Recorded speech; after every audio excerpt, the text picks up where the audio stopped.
അപ്പൊ ഞങ്ങൾ പറയുന്നത് ഈ സർക്കാർ പശ്ചാത്തല മേഖലകളിൽ ദാരിദ്ര്യം അനുഭവിക്കുന്ന ആളുകൾക്ക് വേണ്ടി ചെലവഴിക്കപ്പെടേണ്ട പൈസ സൗജന്യമായി വനിത എന്നുള്ള പേര് പറഞ്ഞുകൊണ്ട് അവർക്ക് ഫ്രീ ആയിട്ട് കൊടുത്തോട്ടെ. പക്ഷെ ഞങ്ങൾക്ക് വ്യവസായം ഇല്ലാതെയാകുക. അത് ഞാൻ സൂചിപ്പിച്ചതുപോലെ 4000 കോടി രൂപയോളം മുടക്ക് ഈ കേരളത്തിലുള്ള പ്രൈവറ്റ് ബസ്സുകൾക്ക് ഉണ്ട്. ഞങ്ങളൊക്കെ CC എടുത്തിട്ട് പഠിക്കുന്നതാണ് 1 ലക്ഷം രൂപയാണ് ഒരു മാസം. 1 ലക്ഷം രൂപ ഞങ്ങൾ CC അടയ്ക്കണം. കാരണം ഞങ്ങൾ CC എടുത്തിട്ടുള്ള. അപ്പൊ ആ രീതിയിൽ ഒരു കാരണവശാലും ഇത് മുമ്പോട്ട് പോകില്ല. Kerala state private bus operators federation സംസ്ഥാന president KK Thomas, general secretary Hamsa Erikunnel, treasurer Premkumar. എല്ലാവർക്കും നമസ്കാരം. ഞങ്ങളിപ്പോൾ ഒരു പത്രസമ്മേളനം നടത്തുന്നതിന്റെ പ്രധാന കാരണങ്ങൾ നിങ്ങൾക്കൊക്കെ അറിയാമായിരിക്കും. പുതിയതായി ചാർജ് എടുത്ത ഒരു ഭരണസമിതി, ആ ഭരണസമിതിയുടെ ഇലക്ഷന് മുമ്പേ ചില ഗ്യാരണ്ടികൾ ഉണ്ടായിരുന്നു. അതിൽ ഏറ്റവും പ്രധാനപ്പെട്ടത് കേരളത്തിലെ KSRTCയിൽ വനിതകൾക്ക് സൗജന്യ യാത്ര. സൗജന്യ യാത്ര അല്ലെങ്കിൽ സൗജന്യം ആര് കൊടുത്താലും അതിനെ നിഷേധിക്കാൻ നമുക്ക് അർഹതയില്ല എന്നുള്ള യാഥാർത്ഥ്യം ഞങ്ങൾ ഉൾക്കൊള്ളുകയാണ്. എന്നാൽ അതോടൊപ്പം തന്നെ അതേ സെയിം വ്യവസായം ചെയ്യുന്ന പ്രൈവറ്റ് ബസ്സുകൾ ഞങ്ങൾ ഒരുപാട് വർഷങ്ങളായി ഈ കേരളത്തിലെ പൊതുഗതാഗതത്തിൽ ഗണ്യമായി പങ്കുവഹിക്കുന്നവരാണ്.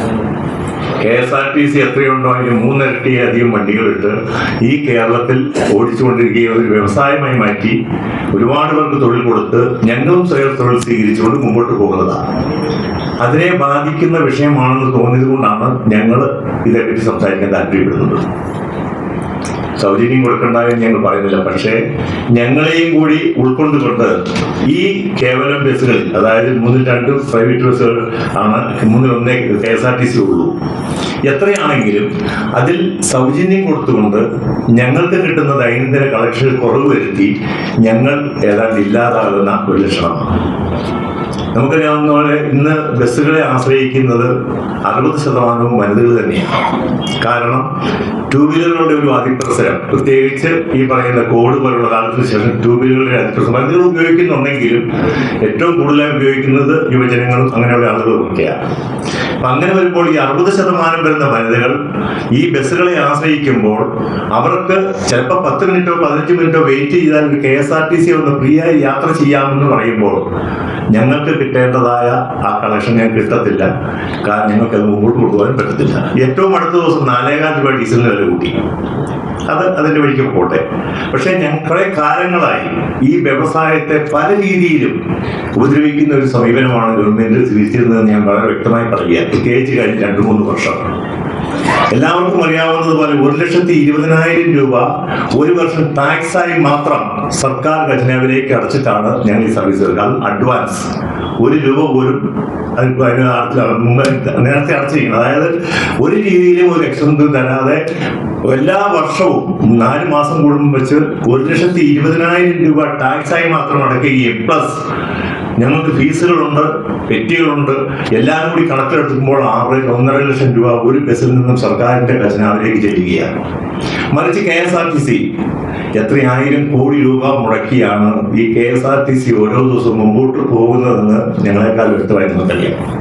അപ്പൊ തീർച്ചയായും സർക്കാർ ഖജനാവിലേക്ക് കെട്ടേണ്ട വരുമാനങ്ങളെ ഇല്ലാതാക്കിക്കൊണ്ട് മറ്റെന്തോ താല്പര്യങ്ങളുടെ അടിസ്ഥാനത്തിലാണ് നാളെ ഇതുവരെ കൊണ്ടുവന്നത്. പക്ഷെ ഈ പുതിയ ഗവൺമെന്റ് വരുന്നതിന് മുമ്പേ ഗ്യാരണ്ടി ഇറക്കി ഞങ്ങൾ വനിതകൾക്ക് ഫ്രീ ആയി കൊടുക്കുകയാണ്. തീർച്ചയായും ഞങ്ങൾ ഇന്ന് ബഹുമാനപ്പെട്ട മുഖ്യമന്ത്രിയായിട്ട് സംസാരിച്ചു, ട്രാൻസ്പോർട്ട് മിനിസ്റ്ററുമായിട്ട് സംസാരിച്ചു. അതിനെന്താണ് ചെയ്യാൻ പറ്റുന്നത് അവർ സംബന്ധിച്ചൊരു കാര്യമുണ്ട്. നിങ്ങളും ഞങ്ങൾക്ക് ആവശ്യമാണ്. കാരണം ആളുകളുടെ യാത്രാ സൗകര്യം, പ്രത്യേകിച്ച് അറിയാവുന്ന പോലെ സ്റ്റുഡൻസ്, വിദ്യാർത്ഥികളിൽ 90% ആളുകളെയും കൊണ്ടുപോകുന്നത് ഞങ്ങളുടെ പ്രൈവറ്റ് ബസ്സുകളാണ്. രണ്ടാമത്തെ കാര്യം ബഹുമാനായ VD സതീശൻ അവർ പറഞ്ഞു, അതും സർക്കാർ ഖജനാവിലേക്ക് വരുന്നൊരു വരുമാനമാണ്. അതും ഞങ്ങൾക്കും ആവശ്യമാണ്, നിങ്ങളുടെ നിലനിൽപ്പിനും ആവശ്യമാണ്. ഞങ്ങൾ പറയുന്നത് ഒരുപാട് വർഷങ്ങളായി എവിടെയെങ്കിലും എംപ്ലോയ്മെന്റിൽ പോയി തൊഴിലിന് വേണ്ടി കാത്തു നിൽക്കാതെ അഭ്യസ്തരായ ആളുകൾ തന്നെ ഇതൊരു വ്യവസായമായി കണ്ടുകൊണ്ട് വണ്ടി വാങ്ങിക്കുകയും ആ വണ്ടി ഇറക്കി 4-5 പേരെ പ്രത്യക്ഷമായും പരോക്ഷമായും ഒക്കെ വെച്ചുകൊണ്ട് സർവീസ് നടത്തുകയും ചെയ്യുക. കേവലം ഇതിന്റെ ഉടമസ്ഥന് മാത്രമല്ല ഇതുകൊണ്ടുണ്ടാകുന്ന ദൂഷ്യം, അതിലെ തൊഴിലാളികൾക്കും ദൂഷ്യങ്ങളുണ്ടാകാറുണ്ട്, ബുദ്ധിമുട്ടുണ്ടാവും, വണ്ടിയിൽ നിന്ന് പോകും. ഇവിടെ പറഞ്ഞത് നല്ല ഞങ്ങൾ നേരത്തെ സൂചിപ്പിച്ചത് 35,000 പ്രൈവറ്റ് ബസ്സിൽ നിന്ന് തുടങ്ങി ഇന്ന് അവശേഷിക്കുന്ന 7,000-8,000 ബസ്സുകൾ മാത്രമാണ്. അതും കൂടി നിന്ന് പോകും. ഇത് ബാധിക്കുന്നത് ഞങ്ങളെയും ഞങ്ങൾ തൊഴിലാളികളെയും പോലെ തന്നെ പാവപ്പെട്ടവരായ ആളുകൾ ഇത് ഉപയോഗിക്കുന്നവരുണ്ട്. എന്തെങ്കിലുമൊക്കെ ചെറിയ പണികൾക്ക് പോകുന്നവരും, ടാറിംഗ് പണിക്ക് പോകുന്നവരും, കൂലിപ്പണിക്ക് പോകുന്നവരും, അങ്ങനെ ഏറ്റവും സാധാരണക്കാരായ ആളുകൾ ഉപയോഗിക്കുന്ന ഈ വ്യവസായവും നിന്നുപോവുകയാണ്. ഞങ്ങൾക്ക് ഇതിനു വേണ്ടി സമരം ചെയ്യാനൊന്നുമല്ല, പക്ഷേ ഞങ്ങളുടെ സത്യാവസ്ഥകൾ ഇങ്ങനെയാണെന്നും നാളുകളിൽ ഞങ്ങളെപ്പോലെ സംരംഭകരായി വരുന്ന ആളുകൾക്ക് കിട്ടുന്ന ദിക്താനുഭവം ഇതാണെന്നും ബോധ്യപ്പെടുത്തേണ്ടതായിട്ടുണ്ട്. ഞങ്ങൾ പറഞ്ഞല്ലോ, 8000 ബസ്സുകൾ ഓടുമ്പോൾ ഏതാണ്ട് 3500-4000 കോടി രൂപ ഞങ്ങൾ ഇതിനു വേണ്ടി ഇൻവെസ്റ്റ് ചെയ്യുന്നുണ്ട്. സർക്കാർ ഖജനാവിൽ നിന്നോ മറ്റൊരിടത്തു നിന്നോ 1 രൂപയുടെ പോലും സഹായം ഞങ്ങൾക്ക് കിട്ടുന്നില്ല. ഞങ്ങൾ സ്വയമേ കണ്ടെത്തുകയാണ്. എവിടെ നമ്മൾ കടം വാങ്ങിച്ചും അതല്ലെങ്കിൽ CC എടുത്തുമൊക്കെ ഈ ഒരു വ്യവസായമായി കണ്ടുകൊണ്ട് ഞങ്ങളുടെയും ഞങ്ങളുടെ കൂടെ നിൽക്കുന്നവരുടെയും കാര്യങ്ങൾ നടക്കാൻ വേണ്ടി കൊണ്ടുനടക്കുന്ന ഈ വ്യവസായത്തെ എങ്ങനെയാണെന്ന് അറിയില്ല, പക്ഷേ ഞങ്ങളെയും കൂടി സഹകരിപ്പിച്ചുകൊണ്ട് ഈ വ്യവസായം കൂടി നിലനിർത്തിക്കൊണ്ട് മുമ്പോട്ട് കൊണ്ടുപോകേണ്ട ഒരു ആവശ്യമാണെന്ന് അഭ്യർത്ഥിക്കാൻ വേണ്ടിയാണ് നിങ്ങൾ മുമ്പിൽ ഞങ്ങൾ വന്നത്. എന്താണ് നിങ്ങൾ മുന്നോട്ട് വയ്ക്കുന്ന ഡിമാൻഡ്? ഞങ്ങളുടെ ഒറ്റ ഡിമാൻഡേ ഉള്ളൂ, ഞങ്ങളെയും കൂടി സംരക്ഷിക്കണം. അത് ഏത് രീതിയിലാവണമെന്ന് ബഹുമാനപ്പെട്ട മന്ത്രിയും അല്ലെങ്കിൽ ക്യാബിനറ്റും ഒക്കെ ഉള്ളവർ ചർച്ച ചെയ്യട്ടെ, വിദഗ്ധരുമായി ചർച്ച ചെയ്യട്ടെ. പക്ഷെ ഒരിടത്തും കാണാത്തൊരു പ്രത്യേകത, അതായത് എല്ലാത്തിനും അതിൻ്റെതായ മാർഗനിർദ്ദേശങ്ങളുണ്ട്. ഇപ്പൊ എവിടെയെങ്കിലും സബ്സിഡി കൊടുക്കുന്നുണ്ടെങ്കിൽ, പാവപ്പെട്ടവരെ സഹായിക്കുന്നുണ്ടെങ്കിൽ അതിനകത്ത് വേർതിരിക്കാറുണ്ട് BPL, APL എന്നൊക്കെ. BPL-കാർക്ക് മാത്രമേ സർക്കാരിന്റെ ഏതൊരു ആനുകൂല്യത്തിനും അവകാശമുള്ളൂ. ലൈഫ് ഭവൻ പദ്ധതി ആയിക്കോട്ടെ, റേഷൻ ആയിക്കോട്ടെ, എന്തും ആയിക്കോട്ടെ. പക്ഷെ ഇവിടെ ഇതുവരെയുള്ള ഒരു അറിവനുസരിച്ച് വനിതകൾക്ക് മുഴുവൻ ഫ്രീ ആയി കൊടുക്കുമെന്നാണ് പറഞ്ഞത്. അതിന് കൃത്യമായിട്ടൊന്നും നമുക്ക് കിട്ടിയിട്ടില്ല. അപ്പൊ അങ്ങനെ ഏതെങ്കിലും മേഖലകളിൽ ഞങ്ങൾ സമ്മതിക്കുന്നു, പ്രഖ്യാപിച്ച ഗ്യാരണ്ടി ആ ഗവൺമെന്റ് തന്നെ വരുമ്പോൾ അത് പരിധി വരെയും നടത്താനൊരു ബാധ്യതയാണ്. പക്ഷെ ഞങ്ങളെയും കൂടെ ഉൾക്കൊണ്ടുകൊണ്ട് ഈ പറയുന്ന പോലെ ഞങ്ങൾക്ക് ടാക്സ് അവർക്ക് തരികയോ അല്ലെങ്കിൽ മറ്റേ ഏതെങ്കിലും മാനദണ്ഡത്തിൽ കൂടെയൊക്കെ ഞങ്ങൾക്ക് പിടിച്ചു നിൽക്കാൻ പറ്റുന്ന ഒരു അവസ്ഥയിൽ അവർക്കത് തുടരാം. മുഖ്യമന്ത്രി പറഞ്ഞത് പഠിക്കേണ്ടതായിട്ടുണ്ട്. ഞങ്ങളത് പഠിക്കണം, പഠിച്ചിട്ടേ ചെയ്യാൻ പറ്റുള്ളൂ. എന്തായാലും അടുത്ത 15-ാം തീയതി മുതലാണ് പറഞ്ഞിരിക്കുന്നത്. അതിന് മുമ്പ് ഒരു ചർച്ച ഉണ്ടാവും. അതിനു മുമ്പായി ഒരു ക്യാബിനറ്റിൽ അല്ലെങ്കിൽ നിയമസഭയിലൊക്കെ ഇതിന് ചർച്ചയൊക്കെ ചെയ്തിട്ട് എന്തെങ്കിലുമൊക്കെ തീരുമാനം പറയുമായിരിക്കും. ഞങ്ങള് ഒരു ദിവസം ബസ് സർവീസ് നടത്തുന്നത് 200 കിലോമീറ്റർ മുതൽ 350 കിലോമീറ്റർ വരെ. അതായത് ഒരു ദിവസം 60 ലിറ്റർ ഡീസൽ മുതൽ 120 ലിറ്റർ ഡീസൽ വരെ ഒരു ദിവസം ഞങ്ങൾക്ക് അടിക്കണം. അതായത് 10,000 രൂപ വരുമാനം ഒരു ദിവസം ഉണ്ടെങ്കിൽ, 10,000 മുതൽ 15,000 വരെ വരുമാനമുണ്ട്. 10,000 വരുമാനം ഉണ്ടെങ്കിൽ അതിന്റെ 60% 6,000 രൂപ ഞങ്ങൾ ഡീസലിന് കൊടുക്കണം. പിന്നെ 2,500 മുതൽ 4,000 വരെ ഞങ്ങൾ തൊഴിലാളികൾക്ക് ശമ്പളം കൊടുക്കണം. അത് തൊഴിലാളികളുടെ ശമ്പളം ഡീസലും കഴിച്ച് അതിന്റെ വിലയും കഴിച്ച് ബാക്കി വരുന്ന 1,500, 2,000, 2,500, 3,000 ബാലൻസ് വരുന്ന ആ തുക കൊണ്ട് വേണം ഞങ്ങൾ റോഡ് ടാക്സ്, ഇൻഷുറൻസ്, മെയിൻ്റനൻസ് ഒക്കെ നടക്കാൻ. അപ്പോ ഇപ്പൊ നിലവിലുള്ള വരുമാനത്തിന്റെ 60% ഡീസലിനാണ് കൊടുക്കുന്നത്. ഇപ്പൊ ഞങ്ങളെ യാത്രക്കാരില് 50%-ലധികം സ്ത്രീകളാണ്. അപ്പൊ സ്ത്രീകൾക്ക് സൗജന്യ യാത്ര അനുവദിച്ചാൽ ഞങ്ങളെ ബസ്സിലെ യാത്രക്കാരിലെ 50%-ലധികം വരുന്ന സ്ത്രീ യാത്രക്കാർ സ്വാഭാവികമായും KSRTC-യിലേക്ക് കൂടുമാറുമ്പോൾ ഞങ്ങളുടെ വരുമാനം നേർപകുതിയാകും.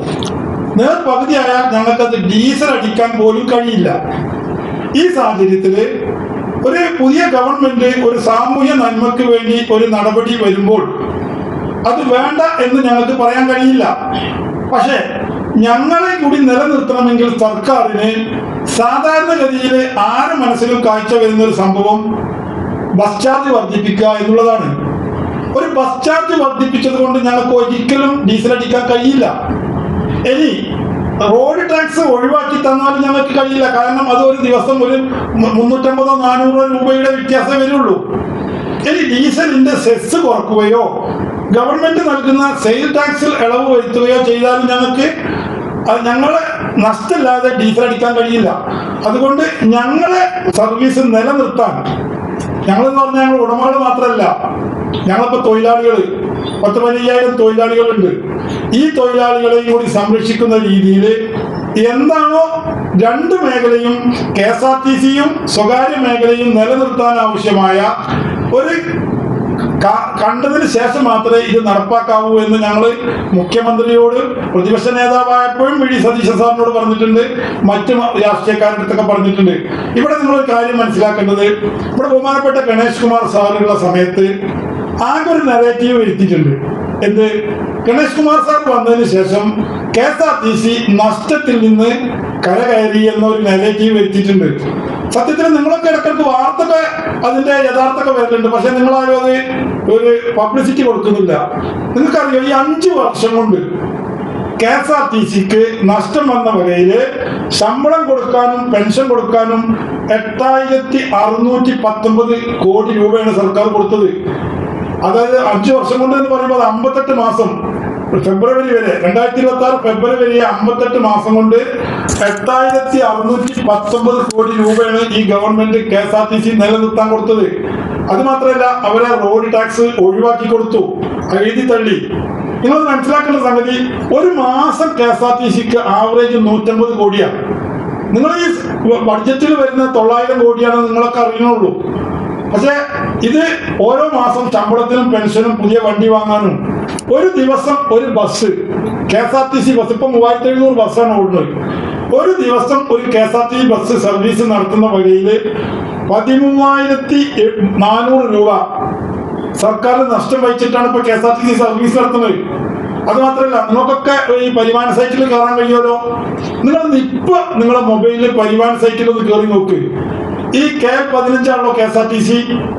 ഇപ്പൊ ഓടുന്ന ബസ്സുകൾ നിങ്ങൾ ബസ് സ്റ്റാൻഡിൽ അതിന്റെ നമ്പർ നോക്കിയിട്ട് K15 9,000-ൽ താഴെയുള്ള ഏകദേശം 2000-ഓളം ബസ്സുകളാണ് ഇപ്പൊ സർവീസ് നടത്തുന്നത്. നിങ്ങൾ പരിവാഹൻ സൈറ്റിൽ K15 8600 8600 8500 നിങ്ങളത് പരിവാഹൻ സൈറ്റിൽ ഇപ്പൊ അടിച്ചു നോക്കിയാൽ അത്തരം ബസ്സുകളുടെയൊക്കെ RC ക്യാൻസൽ ചെയ്തതാണ്. RC ക്യാൻസൽ ചെയ്യാന്ന് പറഞ്ഞാൽ നമ്മൾക്ക് അത് ഫിറ്റ്നസ് കിട്ടില്ല, ഇൻഷുറൻസ് അടക്കാൻ പറ്റില്ല, പെർമിറ്റ് ഇല്ല. അപ്പോ RC ക്യാൻസൽ ചെയ്ത് ഫിറ്റ്നസ് ഇല്ലാത്ത, ഇൻഷുറൻസ് ഇല്ലാത്ത ബസ്സുകളാണ് ഇപ്പൊ ഏകദേശം 2000-ഓളം സർവീസ് നടത്തുന്നത്. ഇത് ഞാൻ വെറുതെ പറയുന്നില്ല, നിങ്ങളെ പരിമാന സൈറ്റിൽ ഇപ്പൊ അടിച്ചു നോക്കിയാൽ നമുക്കറിയാം. ഒരു KL15 8500 8600 ഇതാണ് സത്യത്തിലുള്ള അവസ്ഥ. ഇപ്പൊ അത് യാത്രക്കാർക്ക് ഒരു സുരക്ഷിതയില്ലാതെയാണ് KSRTC സർവീസ് നടത്തുന്നത്. അപ്പൊ KSRTCയെ സംബന്ധിച്ചിടത്തോളം ഗവൺമെന്റ് ഇങ്ങനെ ഇപ്പൊ ഗവൺമെന്റിന് ഒരു മാസത്തിന് 150 കോടി കൊടുക്കുന്നത്, അവർക്കിപ്പോ ഇത് നടപ്പാക്കാൻ ഒരു 60-70 കോടി കൊടുക്കാം. പക്ഷെ അതോടുകൂടി ഈ യാത്രക്കാർ മറ്റേ KSRTCയിലേക്ക് മാറുമ്പോൾ ഞങ്ങൾക്ക് സർവീസ് നടത്താൻ കഴിയില്ല. അപ്പൊ ഞങ്ങളൊരു സമരം ഇല്ലാതെ തന്നെ ഞങ്ങൾക്ക് സമരം പ്രഖ്യാപിക്കേണ്ട, സംഘടനക്ക് സമരം പ്രഖ്യാപിക്കേണ്ട ആവശ്യം വരില്ല. ഇത് എന്നാണോ നടപ്പാക്കുന്നത് അന്ന് പിറ്റേ ദിവസം മുതൽ ഞങ്ങൾക്ക് ഡീസൽ അടിക്കാൻ കഴിയാതെ ഞങ്ങൾ ബസ്സുകൾ നിൽക്കും. അപ്പൊ ഞങ്ങൾ ഏതായാലും മരിക്കാൻ പോവാ. അപ്പൊ അത് സത്യത്തിൽ കുറേശ്ശെ മരിക്കുള്ളൂ, കുറേശ്ശെ നിൽക്കുള്ളൂ ചില ഇതിൽ. പക്ഷെ അങ്ങനെ സാഹചര്യം വരികയാണെങ്കിൽ ഞങ്ങളിപ്പോ ഗവൺമെന്റിനോട് ആവശ്യപ്പെട്ടതനുസരിച്ച് ഗവൺമെന്റ് ഞങ്ങളെയും കൂടി പരിഗണിച്ച്, ഞങ്ങളിവിടെ പരിഗണിക്കാന്ന് പറഞ്ഞാൽ നേരത്തെ പോലെ ബസ് ചാർജ് കൂട്ടാനൊന്നും ഞങ്ങൾക്ക് ഒരു താല്പര്യമില്ല, കൂട്ടിയിട്ട് ഞങ്ങൾക്ക് കാര്യമില്ല. അല്ലാതെ ഞങ്ങൾ നിലനിൽപ്പിന് ആവശ്യമായ വഴി കണ്ടെത്തിയതിനു ശേഷം അത് നടപ്പാക്കാതെ ഞങ്ങൾക്ക് ഒരു പരിഗണന തരാതെ നടപ്പാക്കുകയാണെങ്കിൽ ഞങ്ങളെ ബസ്സുകളൊക്കെ ഓട്ടോമാറ്റിക് ആയിട്ട് നിൽക്കും. അപ്പൊ ഞങ്ങൾക്ക് സംഘടനയ്ക്ക് ചിലപ്പോ ഈ സർക്കാരിന്റെ ഭാഗത്തു നിന്ന് അനുകൂലമായ തീരുമാനമില്ലെങ്കിൽ ബസ്സുകൾ നിർത്തിവെച്ചുകൊണ്ട് ഉള്ള സർവീസുകൾ നിർത്തിവെക്കാൻ ഞങ്ങൾ നിർബന്ധിതമാകും. അതൊരു സമരമല്ല. സർവീസ് നിർത്തിവെക്കാൻ ഞങ്ങളുടെ സംഘടന ഞങ്ങളുടെ മെമ്പർമാരോട് ഏതായാലും ഓരോരുത്തരായി നിർത്തിവെക്കുന്നതിന് പകരം കേരളത്തിലെ മുഴുവൻ ബസ്സുകളും നിർത്തിവെക്കാൻ പറയാൻ ഞങ്ങൾ നിർബന്ധിതമാകുമെന്ന് സർക്കാരിന് ഞങ്ങൾ മുന്നറിയിപ്പ് കൊടുത്തിട്ടുണ്ട്. ഇക്കാര്യത്തിൽ നിങ്ങൾക്ക് മാധ്യമങ്ങളാണല്ലോ ഇത്തരം ആളുകളെ സമൂഹത്തിന് ബാധിക്കുന്ന കാര്യങ്ങളൊക്കെ പൊതുജനങ്ങളുടെ കൊണ്ടുവരിക. അപ്പൊ നിങ്ങൾ ആ കാര്യത്തിൽ ഞങ്ങളെ സഹായിക്കണം.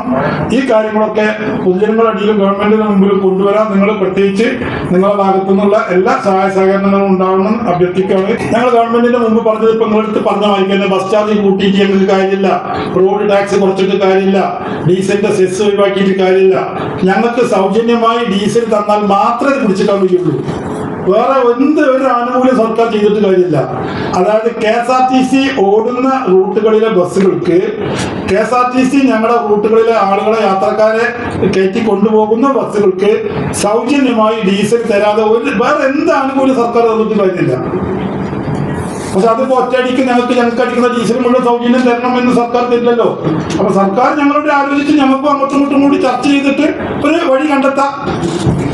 ചുരുക്കത്തിൽ ഞങ്ങളോട് ചർച്ച ചെയ്ത് ഞങ്ങൾക്ക് നിലനിർത്താനുള്ള വഴി കണ്ടെത്തിയതിന് മാത്രമേ അവർ ഇത് നടപ്പാക്കാവൂ എന്നതാണ് ഞങ്ങൾ സർക്കാരിനോട് പറഞ്ഞിട്ടുള്ളത്. ഇല്ല, ഉറപ്പല്ല. മുഖ്യമന്ത്രി പറഞ്ഞിട്ടുണ്ട് സമയമുണ്ട്, നമുക്ക് സംസാരിക്കാം, വേണ്ട എന്താണെന്ന് വെച്ചാൽ അവരുടെ ആലോചിക്കണമെന്ന് പറഞ്ഞിട്ടുണ്ട്.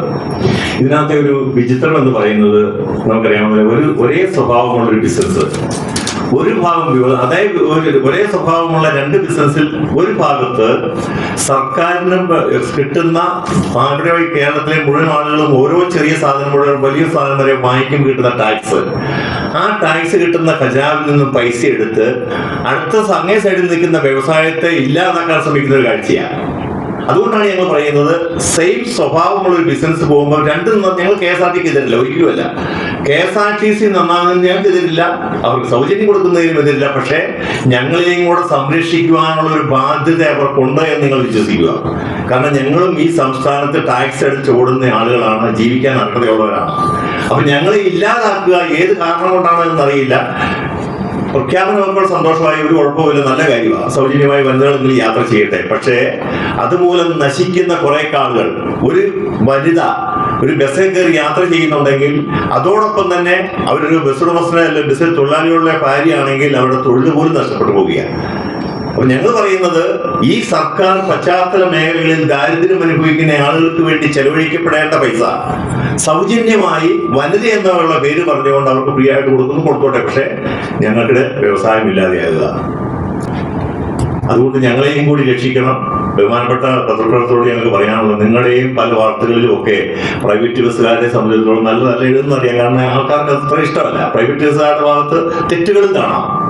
പക്ഷേ ആ വ്യവസായം കൂടി മുമ്പോട്ട് കൊണ്ടുവന്ന് ഞങ്ങൾ കാണിക്കുന്ന തെറ്റിനെ ഞങ്ങൾ ശിക്ഷിച്ച് ഞങ്ങളെയും കൂടി മുമ്പോട്ട് കൊണ്ടുവരണമെന്നാ പറയുന്നത്. തെറ്റുകളും കുറ്റങ്ങളും ഒക്കെ ഉണ്ടാകാം, പക്ഷെ അത് ഞങ്ങളിലേക്ക് കഴിഞ്ഞ ഗവൺമെന്റ് അവസാനത്തെ 2.5 വർഷം ബഹുമാനായ ഗണേശൻ അവർ ഒരുപാട് കാര്യങ്ങൾ കൊണ്ടുവന്നു, ഒരുപാട് പദ്ധതികളിൽ കൂടി കൊണ്ടുവന്നു. എന്ത് ഗുണം ആർക്ക് കിട്ടി? ഞങ്ങളുടെ അധികം പൈസ, ലക്ഷം രൂപ ഞങ്ങളുടെ നിന്നും വിവിധ ഭാഗങ്ങളിലായി മേടിച്ചു കൊണ്ടുപോയി. എന്നുവെച്ചാൽ കൈക്കൂലി എന്ന് ഞാൻ പറയുന്നില്ല, പക്ഷെ ഓരോ പരിഷ്കാരങ്ങൾ, ഒരു ക്യാമറ വെക്കണമെന്ന് പറഞ്ഞു, ആ ക്യാമറ ആ കമ്പനിയുടെ വെക്കണമെന്ന് പറഞ്ഞു, ഞങ്ങൾ പിടിപ്പിച്ചു. ഒരു വർഷം കഴിഞ്ഞ് പറയുന്നു അത് ആ കമ്പനിയുടെ പോലെ അടുത്ത കമ്പനിയുടെ വേണമെന്ന് പറയുന്നു. ഇതൊക്കെ അടിച്ചേൽപ്പിക്കുന്നതും അതുപോലെ തന്നെ ഫൈനുകൾ അടിച്ചേൽപ്പിക്കുന്നതും ഒക്കെ പ്രധാനമായി പ്രൈവറ്റ് ബസ്സുകളാണ്. അതുപോലെ തന്നെ പെർമിറ്റ്, എത്രയോ 40-50 വർഷം പഴക്കമുള്ള പെർമിറ്റുകളൊക്കെ ഒരു സുപ്രഭാതത്തിൽ പറയാം KSRTC അങ്ങ് ഏറ്റെടുക്കുകയാണ്. ഒരു സുപ്രഭാതത്തിൽ ഒരു പുതിയ വണ്ടി ഇറക്കിക്കൊണ്ട് നമ്മൾ ചിലപ്പോൾ പിറ്റേ ദിവസം പെർമിറ്റ് തരില്ല എന്ന് പറയുമ്പോൾ 140 മുകളിൽ നിങ്ങൾക്ക് പെർമിറ്റ് ഇല്ല. ഈ ഒരു പ്രത്യേകത ഈ ഒരു വ്യവസായത്തിൽ മാത്രം കാണുന്നതാണ്. അതിന് മാത്രം ഞങ്ങൾ എന്ത് തെറ്റാ ചെയ്തെന്ന് ഞങ്ങൾക്ക് അറിയില്ല. സ്വന്തമായി ഒരു ജോലിക്ക് വേണ്ടി നടക്കാതെ ഒരു ബസ് വാങ്ങിച്ച് സ്വയം തൊഴിൽ കണ്ടെത്തുകയും അതോടൊപ്പം തന്നെ കുറെ ആളുകൾക്ക് തൊഴിലെടുക്കുകയും ചെയ്യുന്നതാണ് ഞങ്ങളുടെ തെറ്റെങ്കിൽ ഞങ്ങളത് അംഗീകരിക്കാം. അതുകൊണ്ട് നിങ്ങൾ അതിൻ്റെതായിട്ട് നിങ്ങൾക്ക് ആർക്കെങ്കിലും ഞങ്ങൾ മോശക്കാരാണെന്ന് തോന്നുന്നുണ്ടെങ്കിൽ പ്രൈവറ്റ് ബസ് വ്യവസായം നിർത്തിപ്പോകുന്നതാണ് നല്ലതെന്ന് നിങ്ങൾക്ക് തോന്നുവാണെങ്കിൽ നിങ്ങൾക്ക് ചോദിക്കാൻ, നിങ്ങൾക്ക് അറിയാവുന്ന രീതിയിൽ നിങ്ങൾ മറുപടി പറയാം. ഞങ്ങൾ എന്ത് തെറ്റാണ് ചെയ്യുന്നത്. ഒരു ക്യാമറ പിടിപ്പിക്കുക, കുറെ കഴിയുമ്പോൾ അത് മാറ്റിയിട്ട് പുതിയ ക്യാമറ പിടിപ്പിക്കുക, അത് ഒരു പ്രത്യേക പർട്ടിക്കുലർ കമ്പനിയാണ് പിടിപ്പിക്കണം എന്ന് പറയുക. അതിൻ്റെയൊക്കെ അർത്ഥം നിങ്ങൾക്ക് മനസ്സിലാവുന്ന ഞാൻ വിചാരിക്കുക. ഏതെങ്കിലും ഒരു കമ്പനിയുടെ ക്യാമറ പിടിപ്പിക്കണം എന്ന് പറയുക, അടുത്ത 1 വർഷം 2 വർഷം കഴിയുമ്പോൾ അത് പോരാ അടുത്ത കമ്പനിയുടെ പിടിപ്പിക്കണം എന്ന് പറയുക. അതുപോലെ തന്നെ ഇപ്പൊ നമുക്ക് എല്ലാം അറിയാം, ഓരോ കാര്യങ്ങളും ബസ്സിന്, അതായത് ബസ്സിലെ ഡ്രൈവർ ഉറങ്ങുന്നുണ്ടോ എന്ന് അറിയാൻ വേണ്ടി ഒരു സ്പെഷ്യൽ ക്യാമറ ബസ്സിന്റെ അവിടെ പിടിപ്പിക്കുക. ഫ്ലൈറ്റിലൊക്കെ ഉണ്ടെന്ന് ഞാൻ കേട്ടിട്ടുണ്ട്. രാവിലെ ഇപ്പോഴത്തെ സാഹചര്യത്തിൽ രാവിലെ 6 തൊട്ട് വൈകിട്ട് 6 കൂടുതൽ ഉള്ള ഒരു ബസ്സുകളില്ല. നൈറ്റ് സർവീസ് ഒക്കെ വളരെ കുറച്ചേ ഉള്ളൂ. ആ ക്യാമറയുടെയൊക്കെ വില ഭയങ്കരമാണ്. പക്ഷെ അത് പിടിപ്പിക്കാൻ പറയുക, ഫുട്ബോളിന്റെ അവിടെ പിടിപ്പിക്കാൻ പറയുക.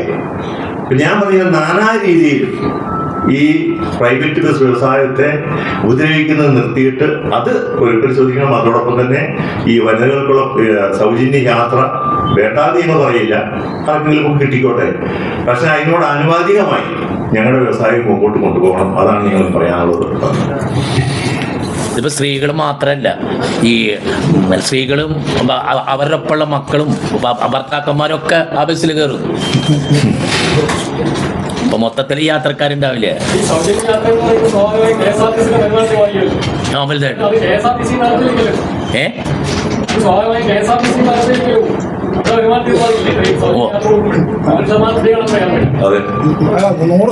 KSRTC ഏതായാലും തകരും, ഒരു സംശയമില്ല. കാരണം മാസം 150 കോടി ഇപ്പൊ കൊടുക്കുക. ഇനി ഗവൺമെന്റിനെ കൊണ്ട് ഇപ്പോഴത്തെ സാഹചര്യത്തിൽ കൊടുക്കാൻ കഴിയുമോ? KSRTC ഓട്ടോമാറ്റിക്കായിട്ട് തകരും. പക്ഷെ KSRTCക്ക് കുറച്ചാലൊക്കെ ഗവൺമെന്റ് നഷ്ടം കൊടുത്ത് പിടിച്ചു കൊടുക്കും. പക്ഷെ അതിന്റെ മുമ്പ് ഞങ്ങൾ തകരും.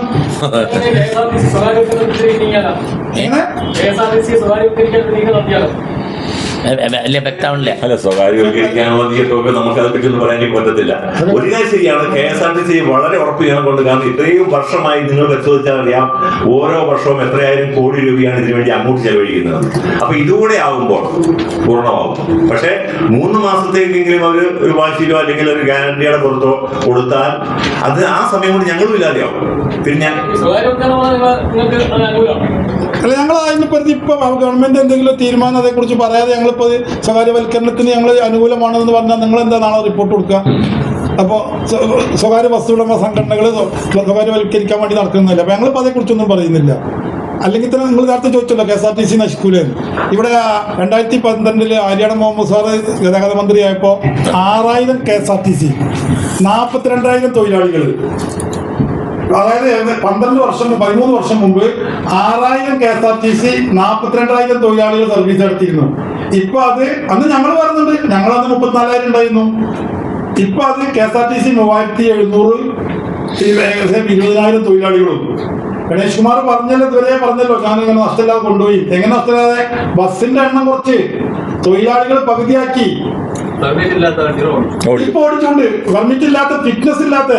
അപ്പൊ നമ്മളൊക്കെ കയറുന്ന വണ്ടിക്ക് ഫിറ്റ്നസ് ഇല്ല. നിങ്ങൾ, ഞാൻ വെറുതെ പറയുന്നല്ല, നിങ്ങൾ ബസ് സ്റ്റാൻഡിൽ നിന്ന് ഒരു KSRTCന്റെ നമ്പർ നോക്കിയിട്ട് KL15 9,000 താഴെ 8,700, 8,600, 7,000, 6,000 ഒക്കെ നമ്പർ കാണുന്ന വണ്ടി പരിവാഹൻ സൈറ്റിൽ അടിക്ക്.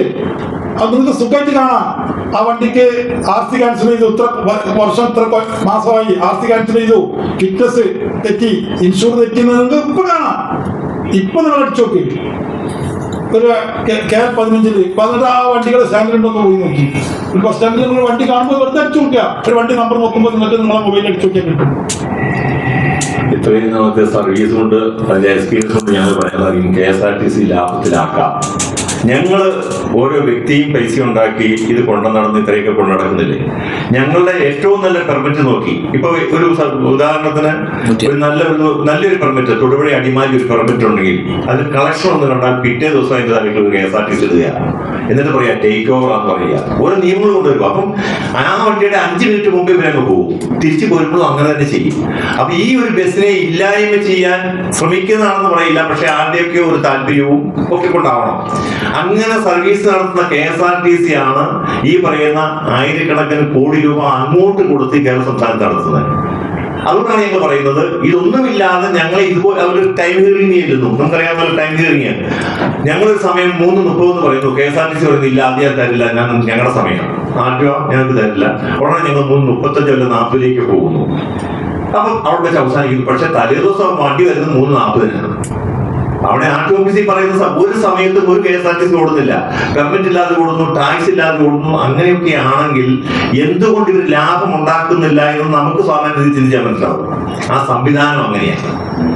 ഞങ്ങൾ 2-3 പേരെ വെച്ച് നടത്തുന്ന സർവീസിന് ബസ്സിൽ ഒരു കണ്ടക്ടർ ഡ്രൈവറെ കാണുമ്പോൾ എത്ര 1000 പേരാണ് ഇതിന് വേണ്ടി പ്രവർത്തിക്കുന്നത്, തൊഴിൽ ചെയ്യുന്നത്. പിന്നെ സംഘടനകളും സംവിധാനങ്ങളും ഒക്കെ ഉണ്ട്.